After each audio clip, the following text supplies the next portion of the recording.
إن الله وملائكته يصلون على النبي يا أيها الذين آمنوا صلوا عليه وسلموا تسليما درود شریف اللهم صل على محمد كما تحب وترضى له اللهم صل على محمد وأنزله المقعد المقرب عندك يوم القيامة جزا الله عنا محمدا صلى الله عليه وآله وسلم ما هو أهله رب اشرح لي صدري ويسر لي أمري واحلل عقدة من لساني يفقهوا قولي. سامعین محترم، امانت کے متعلق شروع سے بات چلی آ رہی ہے. جتنی بھی چیزیں ذکر ہو گئی ہیں وہ ساری کی ساری امانت ہیں، اور ان کے علاوہ بھی بہت ساری امانتیں ہیں. علماء کے پاس علم امانت ہے، دولت مندوں کے پاس مال اور دولت یہ امانت ہے، ایک استاذ کے پاس اس کا شاگرد امانت ہے، اور اسی طرح والدین کے پاس اولاد امانت ہے، حکمرانوں کے پاس اقتدار امانت ہے، اور منصبداروں کے پاس منصب امانت ہے، اور ہر نوجوان کے پاس اس کی جوانی امانت ہے، ہر شخص کے پاس اس کی زندگی امانت ہے، اور زندگی کے جتنے لمحات ہیں وہ اس کے پاس امانت ہے. اسی طرح عقل اور علمی صلاحیتیں، یہ تمام چیزیں امانت ہیں. انسان کے اعضاء، آنکھ، کان، ناک، اور اسی طرح اس کا دل و دماغ، یہ بھی امانت ہے، اور ان کے بارے میں قیامت کے دن سوال بھی ہوگا. انسان کے جو بدن کے اعضاء ہیں یہ امانت ہیں، ان کے بارے میں قیامت کے دن سوال ہوگا. ان السمع والبصر والفؤاد وکل اولئک کان عنہ مسئولا، کہ بے شک کان اور اسی طرح آنکھیں اور دل، کل اولئک کان عنہ مسئولا، ان تمام کے متعلق ہر شخص سے پوچھا جائے گا کہ کان کو کہاں پر استعمال کیا، قرآن اور حدیث سننے میں استعمال کیا، اللہ تعالیٰ کی بڑائی سننے میں استعمال کیا، یا اسی طرح گانے بجانے اور لہو لعب سننے میں استعمال کیے. اور اسی طرح آنکھیں ہیں، ان کو کس چیز میں استعمال کیا، ان کے ساتھ کیا دیکھتے تھے، قرآن دیکھتے تھے، اللہ تعالیٰ اور حضور علیہ السلام کے احکامات اور تعلیمات دیکھتے تھے، یا اسی طرح جو ناجائز جگہ پر اپنی نظریں جمائے رکھتے تھے، جو محرمات غیر محرمات ہیں ان کو دیکھتے تھے، بد نظری کیا کرتے تھے. ان تمام چیزوں کے متعلق پوچھا جائے گا. اور اسی طرح دل ہو گیا ہے اور عقل،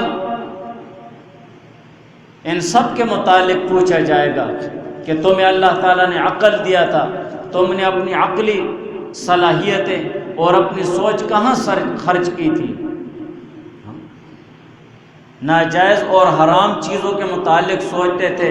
یا جائز اور حلال چیزوں کے متعلق سوچتے تھے، حلال کے لیے منصوبہ بناتے تھے یا حرام کاموں کے لیے منصوبے بناتے تھے. اور اسی طرح دل ہو گیا ہے کہ دل میں کن چیزوں کا خیال لاتے تھے، دل میں کن چیزوں کا خیال لاتے تھے، کس کا خیال لاتے تھے اور کس طرح لاتے تھے. ان سب کے متعلق پوچھا جائے گا. اور اسی طرح ہاتھوں کے متعلق پوچھا جائے گا کہ ان کو کن چیزوں میں استعمال کیا ہے. پاؤں کے متعلق پوچھا جائے گا. الغرض یہ تمام چیزیں امانت ہیں، لیکن ان تمام امانتوں سے بھی بڑھ کر ایک امانت ہے جو سب سے بڑی امانت کہلاتی ہے، اور ایک ایسی امانت جس کا بوجھ اللہ تعالیٰ نے زمین اور آسمان اور پہاڑ پر رکھ دیا، ان کے سامنے پیش کیا اس امانت کو، لیکن اس امانت کا، اس بڑی امانت کا بوجھ زمین اور آسمان اور پہاڑ بھی نہ اٹھا سکے۔ یہ اتنی بہت بڑی چیزیں ہیں، یہ بھی اس کا بوجھ نہ اٹھا سکے، اور یہ وہ عظیم الشان اور اتنی بڑی امانت ہے جس کی نسبت براہ راست اللہ تعالیٰ کی طرف کی جاتی ہے، اور یہ وہ امانت ہے جو 1,00,000 سے زیادہ انبیاء علیہ السلام کے حوالے کی گئی وقتاً فوقتاً۔ اور اسی طرح اسی امانت کے متعلق اللہ تعالیٰ نے فرمایا اِنَّا عَرَضْنَا الْأَمَانَةَ عَلَى السَّمَاوَاتِ وَالْأَرْضِ، کہ بے شک ہم نے پیش کی یہ امانت علی السماوات، آسمانوں پر، والارض اور زمین پر، والجبال اور پہاڑوں پر، فابین، سو انہوں نے انکار کر دیا اس کی ذمہ داری اٹھانے سے، ان یحملنہا، اس کی ذمہ داری اٹھانے سے انکار کر دیا، واشفقن منہا، اور ڈر گئے اس سے کہ اس کی ذمہ داری وہ تو بہت زیادہ مشکل ہے اس کی ذمہ داری اٹھانا، وحملھا الانسان، اور انسان نے اس کی ذمہ داری کو اٹھا لیا ہے، انہ کان ظلوما جہولا، بے شک یہ انسان باعتبار اکثر افراد کے ظلم کرنے والا ہے، جہولا، اور ناسمجھ بھی ہے، جاہل بھی ہے۔ یہ ایک ایسی امانت ہے، اور یہ امانت ہمارے پاس اللہ تعالیٰ کی طرف سے قرآن امانت ہے، اور سب سے بڑی امانت وہ دین ہے۔ دین ہے، دین کے احکامات ہیں، شریعت کے احکامات ہیں، اللہ تعالیٰ کے احکامات ہیں، حضور علیہ السلام کے سنت طریقے ہیں، یہ ساری چیزیں یہ دین ہیں۔ دین کو اللہ تعالیٰ نے، اور اتنی بڑی امانت کو اللہ تعالیٰ نے زمینوں اور آسمان پر پیش کیا، پہاڑوں پر پیش کیا، اور اس کی ذمہ داری اٹھانے سے وہ پیچھے ہٹ گئے، اور انسان نے اس کی ذمہ داری اٹھا لی۔ تو ہمارے پاس سب سے بڑی امانت اور سب سے عظیم الشان امانت وہ اللہ تعالیٰ کا دین ہے، اور یہ بڑی امانت حضور پاک صلی اللہ علیہ وسلم کے حوالے کی گئی، اور جب حضور پاک صلی اللہ علیہ وسلم کو یہ دین کی امانت حوالے کی گئی تو حضور علیہ السلام نے اس کا حق پورا ادا کر دیا، اس امانت کا پورا حق ادا کر دیا ہے۔ حضور علیہ السلام نے نہ صبح دیکھی، نہ رات دیکھی، نہ شام دیکھی، نہ دوپہر دیکھی، نہ بارش کو دیکھا، اور نہ اذیتوں کو دیکھا، اور نہ وہ جو مشرکین تھے اور غیر مسلم تھے ان کی تکلیفوں کو دیکھا ہے۔ ان تمام چیزوں سے ہٹ کر حضور علیہ السلام نے ان تمام چیزوں کو برداشت کیا، اور نہ ان کی طرف التفات کیا، بلکہ وہ دین کا حق ادا کرتے رہے، اور حضور علیہ السلام نے پورا اس کا حق ادا کر دیا ہے، یہاں تک کہ جس وقت حضور پاک صلی اللہ علیہ وسلم میدان عرفات میں اونٹ کے اوپر مقدس مجمع، جو پاک مجمع صحابہ کا، ان کے سامنے حضور پاک صلی اللہ علیہ وسلم نے فرمایا وَأَنْتُمْ تُسْأَلُونَ عَنِّي فَمَا أَنْتُمْ قَائِلُونَ، کہ لوگو تم سے کل قیامت کے دن میرے بارے میں سوال ہوگا کہ میں نے دین کی امانت تم تک پہنچا دی ہی یا نہیں،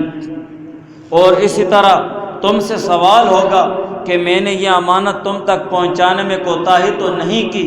اور اسی طرح لوگوں میں قیامت کے دن آنے سے پہلے تم سے آج سوال کرتا ہوں کہ میں نے اس امانت جو اللہ تعالیٰ کی امانت ہے اس کو تم تک پورا پہنچا دیا یا نہیں۔ تو تمام مجمع نے یہ جواب دیا نشہد انک قد بلغت وادیت ونصحت، کہ ہم اس بات کی گواہی دیتے ہیں کہ تو نے اس کا حق ادا کر دیا ہے، پورا دین ہم تک پہنچا دیا ہے، پورا دین، اور اس کا حق بھی ادا کر دیا ہے۔ اور اسی طرح پھر مجمع کی طرف حضور علیہ السلام نے اشارہ کرتے ہوئے 3 مرتبہ فرمایا اللہم اشہد، اللہم اشہد، اللہم اشہد، اے اللہ میں تمہیں گواہ بناتا ہوں کہ اللہ گواہ رہنا ہے۔ 3 مرتبہ حضور علیہ السلام نے فرمایا، اور اسی طرح تاریخ بھی گواہ ہے اس بات کی۔ حضور پاک صلی اللہ علیہ وسلم نے 3 مرتبہ فرمایا کہ میں نے اس امانت کو صحیح پورا ان لوگوں تک پہنچا دیا ہے، اور پھر حضور علیہ السلام نے مجمع سے فرمایا، وہ پاک لوگ تھے، صحابہ تھے، کہ اب یہ تمہاری ذمہ داری ہے کہ یہ دین آگے پہنچا دو، یہ تمہاری ذمہ داری ہے کہ اس دین کو آگے پہنچا دو۔ اور تاریخ گواہ ہے اس بات کی کہ صحابہ نے بھی اس امانت کے پہنچانے میں حق ادا کر دیا ہے، اس امانت پر عمل کیا، دین پر عمل کیا، قرآن پر عمل کیا، اور پھر اس دین اور قرآن کو ہم تک پہنچا دیا ہے۔ دیکھو صحابہ رضوان اللہ تعالی علیہم اجمعین حضور پاک صلی اللہ علیہ وسلم کی ذات سے بھی محبت کرتے تھے، حضور علیہ السلام کے متعلقات جتنی بھی چیزیں تھیں ان چیزوں سے بھی محبت کرتے تھے، اور صحابہ حضور پاک صلی اللہ علیہ وسلم کا شہر مدینہ منورہ سے بھی محبت کرتے تھے۔ لیکن آپ لوگ دیکھیں گے کہ بہت کم صحابہ جو مدینہ منورہ میں ان کی قبریں ہیں، بہت کم صحابہ ہیں۔ اکثر صحابہ آپ لوگ دیکھتے ہیں یہ اللہ تعالیٰ کا دین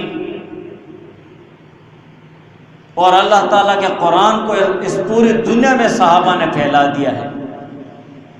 پوری دنیا میں صحابہ پھیل گئے، اور اس امانت پر عمل کرنے اور اس امانت کو دوسروں تک پہنچانے کا حق انہوں نے ادا کر دیا ہے۔ آج پاکستان میں بھی صحابہ مدفون ہیں، ہر جگہ صحابہ پر مدفون ہیں۔ وہ کس لیے آئے؟ دین کے لیے آئے۔ حضور پاک صلی اللہ علیہ وسلم نے ان سے فرما دیا تھا کہ یہ اب تم لوگوں کی ذمہ داری ہے اس دین کو آگے بڑھانا، ان لوگوں کو جن کو اس دین کا علم نہیں ہے۔ ان صحابہ نے ہم تک اس دین کو پہنچایا۔ اگر صحابہ یہ دین ہم تک نہیں پہنچاتے تو پتہ نہیں ہم کس خاندان میں کس دین پر پیدا ہوتے، یہودی ہوتے، نصرانی ہوتے۔ لیکن صحابہ نے حضور علیہ السلام کی محبت اور حضور علیہ السلام کے شہر اور حضور علیہ السلام کے متعلقات کو نہیں دیکھا، بلکہ حضور علیہ السلام نے ان سے فرمایا کہ اس دین کو آگے پہنچا دو، یہ تم لوگوں کی ذمہ داری ہے۔ اور انہوں صحابہ نے اپنی ذمہ داری پوری فرمائی اور دین پر عمل کر کے اور دین کو آگے پہنچا کر اس کا حق ادا کر دیا ہے، اس امانت کا حق ادا کر دیا ہے۔ تو یہ اللہ تعالیٰ کا دین، یہ ہمارے پاس امانت ہے۔ دین کے جتنے بھی احکامات ہیں، جتنے بھی فرائض ہیں، یہ ہمارے پاس امانت ہے کہ ہم اس پر عمل کریں۔ اللہ تعالیٰ کے جتنے بھی احکامات ہیں ان کے صحیح طریقے سے ہم بجاوری کریں اور اللہ تعالیٰ کے دین کو آگے بھی پھیلائیں۔ اللہ تعالیٰ کے دین کو آگے پھیلانا وہ دور کی بات، اور اللہ تعالیٰ کے دین پر عمل کرنا وہ بھی دور کی بات۔ ہمیں اپنے دین کے متعلق علم ہی نہیں ہوتا ہے کہ ہمارا دین ہم سے کیا مانگتا ہے۔ اللہ تعالیٰ نے جو دین، جو امانت اللہ تعالیٰ نے حضور علیہ السلام کے حوالے کی، اور وہی امانت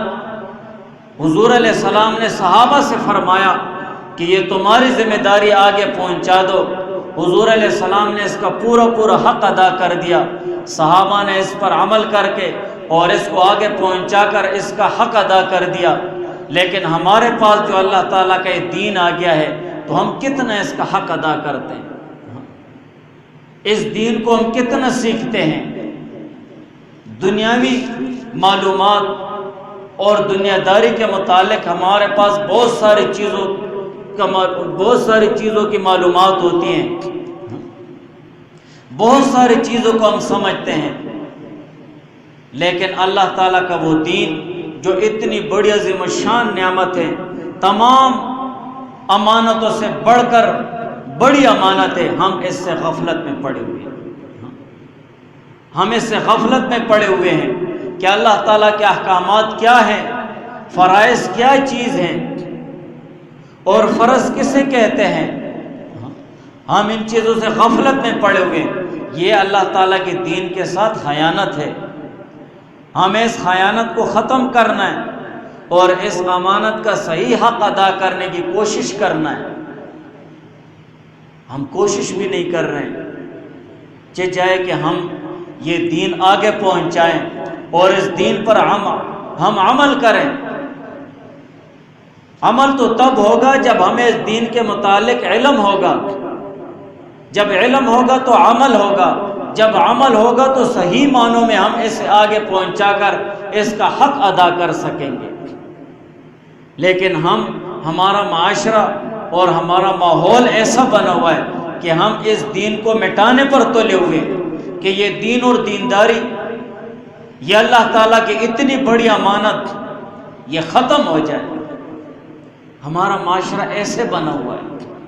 اگر کوئی دین سیکھنے کی اور دین سکھانے کی اور دین پر عمل کرنے کی اور دین کو آگے بڑھانے کی بات کرتا ہے تو ہم میں سے 100 آدمی اس کو ٹوکتے ہیں،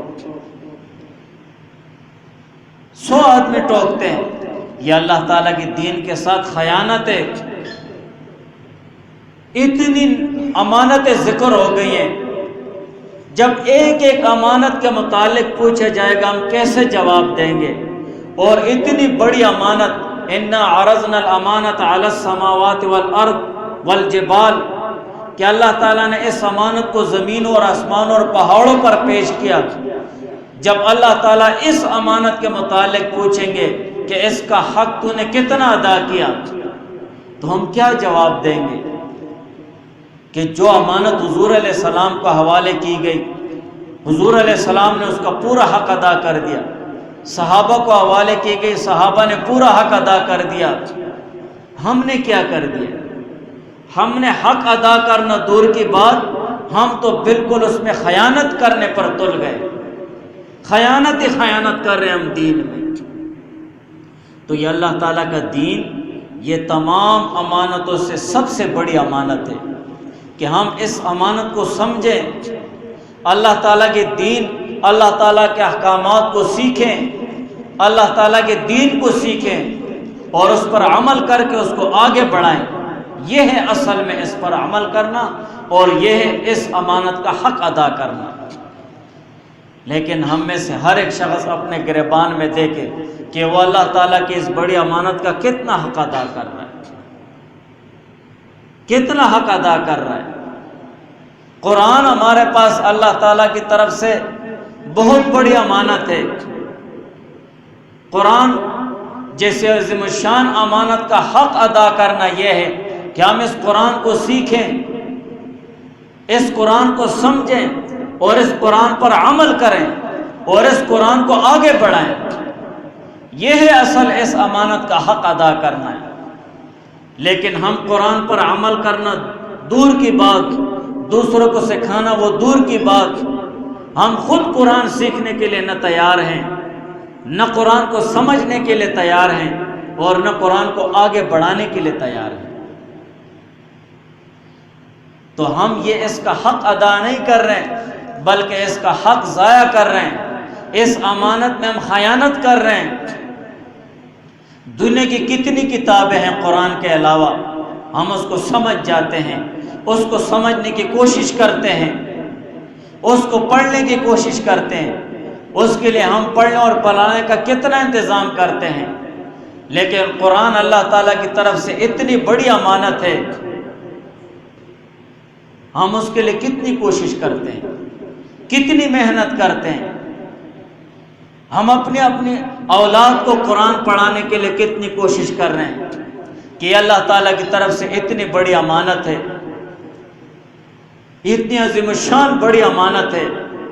اس امانت کا حق میں کیسے ادا کروں گا؟ ایسا میں کیا کروں کہ اس کا حق ادا ہو جائے؟ جب قیامت کے دن ہم سے قرآن کے متعلق پوچھا جائے گا کہ اس کا حق کتنا ادا کیا ہے، یہ قرآن تمہارے پاس امانت تھی، اس امانت میں اس امانت کا کیسے حق ادا کیا؟ تو ہم حق ادا کرنا دور کی بات، ہم اس میں خیانت کر رہے ہیں۔ قرآن کو ہم نے بھلا دیا ہے، قرآن کے احکامات کو ہم نے چھوڑ دیا ہے، القرآن حجت لک و علیک، قرآن خود قیامت کے دن تمہارے لیے یا نجات کا ذریعہ ہوگا، اور قرآن خود گواہی دے گا کہ اس نے مجھے چھوڑ دیا تھا، اس نے مجھے پڑھا ہی نہیں ہے، اس نے میرے اوپر عمل ہی نہیں کیا ہے، اس نے مجھے اپنے اولاد کو سکھایا ہی نہیں ہے، اور اگر پڑھا ہے تو میری تلاوت چھوڑ دی تھی، میرے احکامات پر عمل کرنا چھوڑ دیا تھا۔ تو اللہ تعالیٰ کی طرف سے قرآن یہ تمام امانتوں سے بڑی امانت ہے، اور اللہ تعالیٰ کی طرف سے دین یہ تمام امانتوں سے سب سے بڑی امانت ہے، اور اللہ تعالیٰ کی طرف سے یہ دی گئی شریعت یہ بہت بڑی امانت ہے۔ تو یہ دین قرآن یہ بہت بڑی امانت اور پوری شریعت ہے جو ہم انسانوں کے سپرد ہوئی ہے، اور ہمارا وہ فرض بنتا ہے،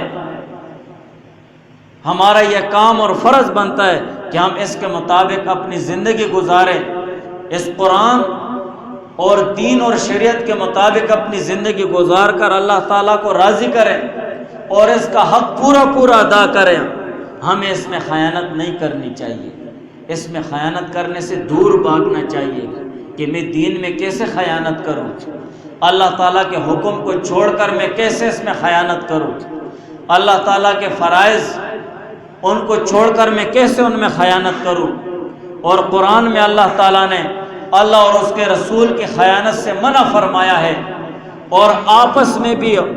جو حقوق ہے ان میں خیانت کرنے سے منع فرمایا ہے۔ اللہ تعالیٰ فرماتے ہیں یا ایھا الذین آمنوا لا تخونوا اللہ والرسول، کہ اللہ تعالیٰ اور اس کے رسول کے ساتھ خیانت مت کرو، اللہ اور رسول کے ساتھ خیانت مت کرو، وَتَخُونُوا أَمَانَاتِكُمْ، اور مت خیانت کرو آپس کی امانتوں میں، اپنے ایک دوسرے کے حقوق ضائع کر کے خیانت مت کرو، وَأَنْتُمْ تَعْلَمُونَ، اور حال یہ ہے کہ تم لوگوں کو معلوم ہے تم لوگوں کے خیانت بہت بڑا جرم ہے، تو خیانت نہیں کرنی چاہیے۔ اس آیت کے متعلق ابن عباس رضی اللہ تعالیٰ عنہما فرماتے ہیں کہ اس آیت میں خیانت کا مطلب یہ ہے کہ فرائض کو چھوڑ کر اللہ کے ساتھ خیانت مت کرو، جتنے بھی فرائض ہیں۔ آج دیکھو ہم کتنے فرائض کو چھوڑ رہے ہیں، اللہ تعالیٰ کے ساتھ خیانت کر رہے ہیں۔ یہ تمام کائنات اللہ تعالیٰ نے انسان کے لیے پیدا کی ہے، ہر ایک چیز انسان کو مقررہ وقت پر فائدہ دے رہی ہے، اور اللہ تعالیٰ نے انسان کو پیدا کیا ہے اپنے دین کے لیے، اپنے فرائض کے لیے، اپنے احکامات کے لیے۔ اللہ تعالیٰ نے وہ دین اس انسان کو دے دیا ہے، وَحَمَلَهَا الْإِنسان، اور انسان نے قبول کر دیا ہے، انسان نے اس کی ذمہ داری اٹھا لی ہے۔ اب اس دین پر ہم کو عمل کرنا چاہیے، اس دین کے جتنے بھی فرائض ہیں، اللہ تعالیٰ کے جتنے بھی احکامات ہیں ان پر عمل کرنا چاہیے، اور رسول کے ساتھ خیانت کرنے کا مطلب یہ ہے کہ رسول کی سنت کو ترک کر کے اس کے ساتھ خیانت مت کرو۔ وَلَا تَخُونُوا، اللہ اور اس کے رسول کے ساتھ خیانت مت کرو۔ اللہ تعالیٰ کے ساتھ خیانت کرنے کا مطلب یہ کہ اللہ تعالیٰ کے فرائض کو مت چھوڑو۔ رسول کے ساتھ خیانت کرنے کا مطلب یہ ہے کہ رسول کے سنت طریقوں کو ترک مت کرو۔ آج ہم حضور علیہ السلام کے سنت طریقوں کو چھوڑ کر حضور علیہ السلام کے ساتھ کتنی خیانت کر رہے ہیں۔ کبھی ہم نے سوچا ہے کہ جس پاک ذات کے امتی ہونے کا ہم فخر کرتے ہیں، جس پاک ذات کے عاشق ہونے پر ہم دعوے کر رہے ہیں، ہم اس کے ساتھ کتنی خیانت کر رہے ہیں۔ ہماری خیانت حضور علیہ السلام کے پاس جب پیش ہوگی روضہ اقدس میں تو ان کی کیسی کیفیت ہوگی؟ کبھی ہم نے سوچا ہے؟ جب ہمارے والدین کے پاس ہماری غلط کاریاں جاتی ہیں کہ تیرا بیٹا یہ کرتا ہے، تیرا بیٹا یہ کرتا ہے، تو ہمارے ماں باپ پر کیا گزرتی ہے؟ وہ خوش ہوتے ہیں یا وہ خفا ہوتے ہیں؟ ہاں، اور جب حضور پاک صلی اللہ علیہ وسلم کے پاس ہمارے اعمال پیش کیے جائیں کہ یہ تمہارے امت کے اعمال ہیں، تو ہم حضور علیہ السلام کے ساتھ کتنی خیانت کر رہے ہیں۔ اللہ تعالیٰ فرماتے ہیں یا ایھا الذین آمنوا لا تخونوا اللہ والرسول، کہ اللہ اور اس کے رسول کے ساتھ خیانت مت کرو، ایمان والو مت کرو خیانت، اللہ تعالیٰ کے احکامات کو چھوڑ کر اللہ کے ساتھ خیانت مت کرو، حضور پاک صلی اللہ علیہ وسلم کے سنت طریقوں کو ترک کر کے اس کے ساتھ خیانت مت کرو، وَتَخُونُوا أَمَانَاتِكُمْ، اور نہ آپس میں ایک دوسرے کے ساتھ ایک دوسرے کے حقوق کو ضائع کر کے خیانت مت کرو، وَأَنْتُمْ تَعْلَمُونَ، اور تم لوگ جانتے ہو،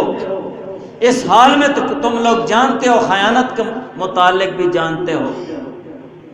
تمہیں تمام چیزوں کا علم ہے، تو سنت ترک کر کے حضور علیہ السلام کے ساتھ خیانت نہیں کرنی چاہیے۔ قتادہ رحمہ اللہ تعالی فرماتے ہیں خوب جان لو اللہ تعالیٰ کا دین امانت ہے، اس دین کا حق ہمیں ادا کرنا چاہیے، اس پر عمل کر کے اس کے احکامات کو سیکھ کر، اللہ تعالیٰ کے فرائض کو سیکھ کر، اور اس دین کے فرائض کی بجاوری اور حدود کی پابندی کا تمہیں امین بنایا گیا ہے۔ ہم امانت دار ہیں اس دین اور دینداری کے، اس دین کے جتنے فرائض ہیں ہم اس کے امین ہیں۔ جب ہمارے پاس کوئی 10 روپے امانت رکھتا ہے تو ہم اس کے امین ہو جاتے ہیں، وہی 10 روپے آپ ایسا بھی نہیں کر سکتے کہ یہ 10 روپے کا نوٹ ہے، چلو کوئی بات نہیں یہ لگا دوں گا، جیب سے 10 روپے رکھ دوں گا، یہ بھی خیانت ہے۔ جو 10 روپے آپ کے پاس رکھے گئے آپ اس کے امین ہیں، امانت دار ہیں، اس کو صحیح طریقے سے اپنے مالک کو ادا کر دو۔ اسی طرح اللہ تعالیٰ کے دین ہمارے پاس امانت ہے، ہم اس کے امین ہیں۔ کیسے امین ہیں؟ ہم دین کو کتنا بگاڑ رہے ہیں، اللہ تعالیٰ کے دین میں کتنی خیانت کر رہے ہیں۔ اور میں نے پہلے بتا دی جتنی بھی امانتیں ذکر ہو گئی ہیں، تمام امانتوں سے سب سے بڑی امانت وہ اللہ تعالیٰ کا دین ہے۔ اور جب ایک ایک امانت کے متعلق قیامت کے دن ہم سے پوچھ ہوگی، ہم کیا جواب دیں گے؟ اور جب اتنے بڑے دین کی جو اللہ تعالیٰ کی بڑی امانت ہے اس کے متعلق پوچھو گے تو ہم کیا جواب دیں گے؟ کہ ہم نے دین پر عمل کیا تھا، یا اللہ تیرے جو فرائض ہیں اس پر عمل کیا تھا، یا ان کو ضائع کر دیا تھا، یا اس کو ضائع کرنے میں ہم کوشش کر رہے تھے؟ دین کے احکامات پر ہم نے کیسے عمل کیا تھا؟ آج ہمارے معاشرے میں دیکھو، دین کو سیکھنا، دین پر عمل کرنا، دین کو آگے پھیلانا دور کی بات، ہم اللہ تعالیٰ کے دین کو ختم کرنے پر تلے ہوئے۔ میرا عمل نہ کرنا، اپنے عمل سے میں اللہ تعالیٰ کے دین کو ختم کر رہا ہوں، اپنے عمل میں اللہ تعالیٰ کے دین پر عمل نہ کر کے اس میں خیانت کر رہا ہوں۔ صرف یہ تو نہیں ہے کہ ہم جگہ جگہ پر بیانات کریں کہ اللہ تعالیٰ کے دین کو چھوڑ دو۔ اللہ تعالیٰ کے دین کو چھوڑنا اور اللہ تعالیٰ کے دین کو ضائع کرنا، اس پر عمل نہ کر کے یہ ضائع کرنا ہے، اس کو نہ سیکھ کر اس کو ضائع کرنا ہے، اس کو آگے نہ پھیلا کر اس کو ضائع کرنا ہے۔ چاہے جائے کہ ہم دین کے خلاف چلنے لگ جائیں۔ بہت سارے ایسے لوگ ہیں، ایسے عناصر ہیں جو دین کے خلاف چل رہے، دین کو ختم کر رہے ہیں، دین اور دینداری ختم ہو جائے بس۔ ہم کیسے جواب دیں گے قیامت کے دن کہ اتنی بڑی امانت، انا عرضنا، اتنی بڑی امانت کہ ہم نے اس امانت کو زمین اور آسمان اور پہاڑوں پر پیش کیا، فابین یحملنھا، اس کی ذمہ داری اٹھانے سے پیچھے ہٹ گئے کہ ہم کیسے اس کی ذمہ داری اٹھائیں گے، وحملھا الانسان، اور انسان نے اس کی ذمہ داری اٹھائی۔ اب ہماری ذمہ داری بنتی ہے کہ ہم اللہ تعالیٰ کے دین اور اس کے فرائض کی بجاوری کریں اور حدود کی پابندی کریں، پس امانت میں خیانت کا ارتکاب مت کرو۔ تو اللہ تعالیٰ کا یہ دین یہ سب سے بڑی امانت ہے، اللہ تعالیٰ کا قرآن یہ سب سے بڑی امانت ہے۔ اللہ اور اس کے رسول کے ساتھ ہمیں خیانت نہیں کرنی چاہیے، تنہائی میں بیٹھ کر، اکیلے میں بیٹھ کر ہم سوچیں کہ اللہ تعالیٰ کا یہ دین ہمارے پاس امانت ہے، میں اس کا حق کیسے ادا کروں گا؟ اللہ تعالیٰ کے فرائض میرے پاس امانت ہے، میں کیسے اس پر عمل کروں گا؟ حضور علیہ السلام کے سنت طریقے میرے پاس امانت ہے، میں ان پر کیسے عمل کروں گا؟ حضور علیہ السلام کے سنت طریقے میں ترک کر رہا ہوں، حضور علیہ السلام کے پاس میرے اعمال پیش ہوتے ہیں۔ ہمیں کتنی حیا آتی ہے جب ہمارے والدین کو کوئی بتاتا ہے کہ تیرا بیٹا ایسا ہے۔ جب میرے سامنے یہ حدیث آتی ہے کہ مرنے والوں پر ان کے اپنوں کے اعمال پیش کیے جاتے ہیں، تو میں بہت زیادہ پریشان ہو جاتا ہوں کہ دیکھو ہمارے والدین پر اعمال پیش ہوتے ہیں، اور حضور پاک صلی اللہ علیہ وسلم پر اپنی امت کے اعمال پیش ہوتے ہیں کہ یہ تمہارے آپ کی امت کے اعمال ہیں، اور اللہ تعالیٰ فرماتے ہیں کہ ایمان والو اللہ اور اس کے رسول کے ساتھ خیانت مت کرو، اور ہم کتنی خیانت کر رہے ہیں۔ ہمیں اپنے اعمال اور اپنے دین اور اپنی دینداری پر نظر ڈالنی چاہیے کہ مجھے مرنا بھی اور قبر میں بھی جانا ہے، اپنے اعمال کی جواب دہی بھی کرنی ہے۔